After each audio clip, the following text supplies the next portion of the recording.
want to buy a new car. Andu anyu makuire magagukira kiroto-ini. Ugeciria ni mamu wanyu. I saw my mom. Mama ananipenda. Ni akuire.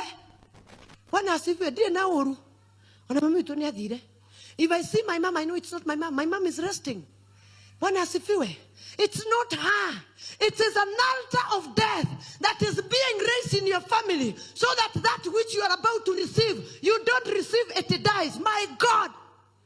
Unless we walk the journey with God, we will never understand this. We want the reward, but you must walk the journey of the promises. Praise the Lord. Lazima uendie kwa mukuru wabate irema. Na tire mwe na timere. Ni mutwarane na mwathani miaka 10 ati kiundu gioka uthomeire kirathi giki kia roho mutheru gutiri undu toy. Shaitani ukimwonera haraihu uramwira ndakuonera itini. Anasifiwe.